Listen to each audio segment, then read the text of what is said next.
Assalamualaikum warahmatullahi wabarakatuh. Baik, di sini nama saya Muhammad Irfan Agung Gunawan. Saya dari Hukum Keluarga Islam angkatan 2018. Ini semester 4 dalam matkul Hukum Agraria. Ingin memaparkan sedikit penjelasan tentang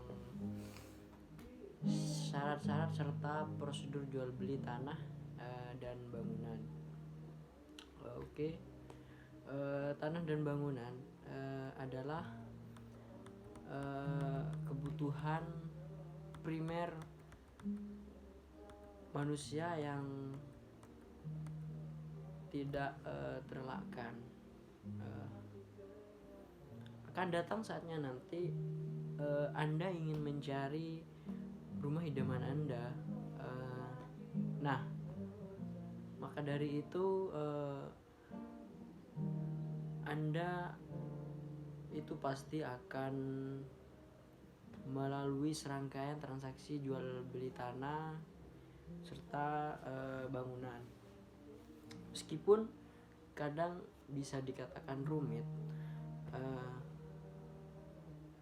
tentu perlunya kesabaran dari Anda demi mewujudkan mimpi Anda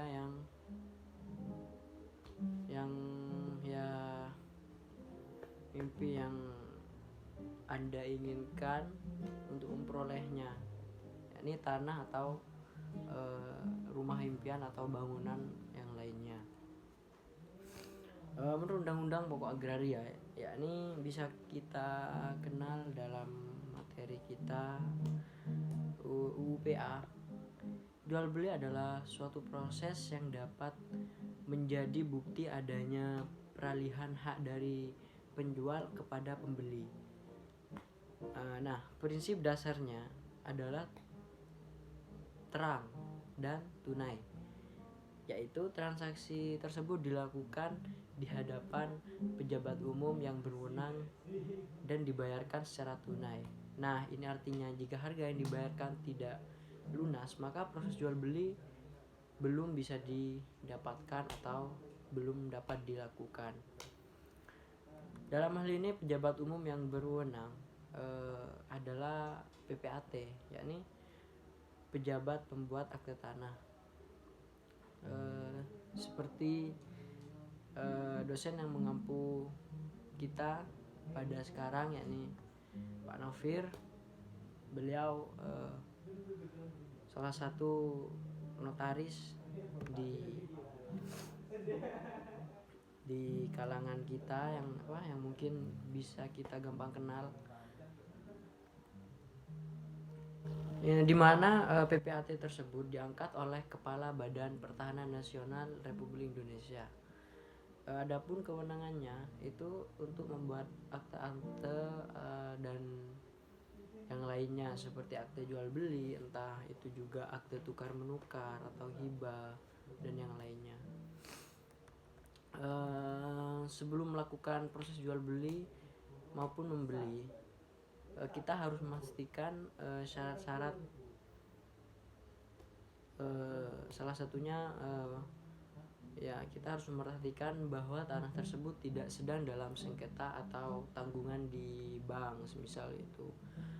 Jadi jika semisal tanah tersebut itu sedang dalam permasalahan, maka ya mungkin PPAT yang akan mengurusinya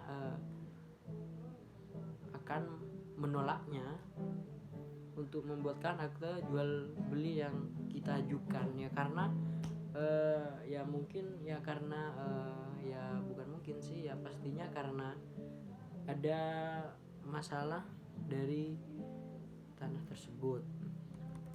Adapun syarat-syaratnya yang pertama yaitu data penjual. Data penjual itu mencangkup seperti fotokopi KTP, KK, surat nikah jika sudah menikah, kemudian sertifikat asli, kemudian bukti pembayaran.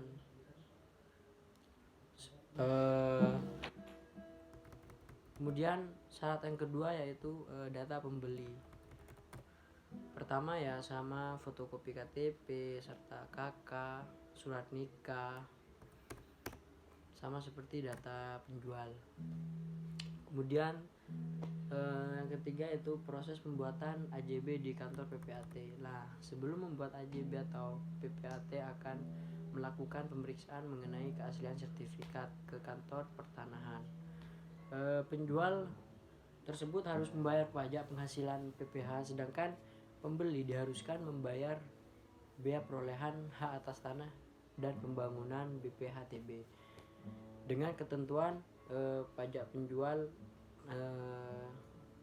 itu bisa kita searching mungkin, karena kalau dijelaskan mungkin rumit karena ya panjang.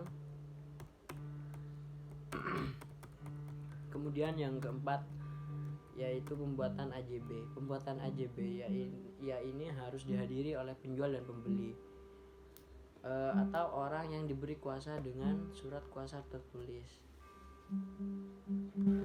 Kemudian yang kelima itu proses ke kantor pertanahan. Nah, setelah AJB selesai dibuat, PPAT ini akan menyerahkan berkas AJB ke kantor pertanahan untuk balik nama ya dari si penjual kepada si pembeli. Kemudian penyerahan berkas AJB itu harus dilakukan selambat-lambatnya 7 hari kerja sejak ditandatangi. Kemudian berkas-berkas yang diserahkan itu meliputi surat permohonan balik nama yang sudah ditandatangani, kemudian akte jual beli dan PPAT, kemudian sertifikat hak atas tanah, kemudian fotokopi KTP baik penjual maupun pembeli, kemudian bukti lunas bahwa pembayaran PPH dan BPHTB tersebut.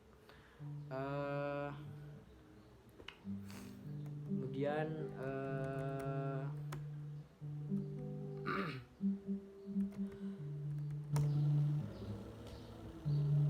kemudian teliti dan tidak terburu-buru.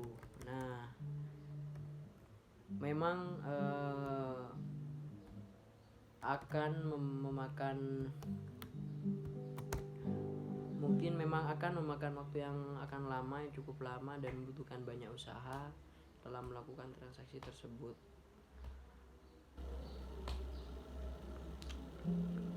Maka ya bersabarlah, dan mungkin ya kita pelajari lagi setiap langkah-langkahnya dengan cermat, sehingga mungkin dengan kita melakukan hal tersebut kita akan selamat atau terhindar dari kekeliruan yang dapat mengulur penyelesaian transaksi yang akan lebih lama.